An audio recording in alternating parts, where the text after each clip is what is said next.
When a glass breaks, the sound of breaking disappears immediately, whereas the glass pieces are scattered all over, hurting whoever walks over it.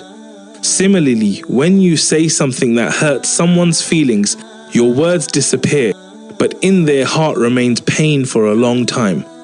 Therefore, don't say anything except good.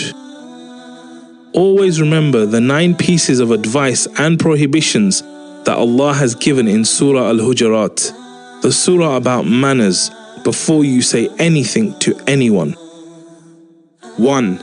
Investigate whenever you receive information, lest you harm people out of ignorance.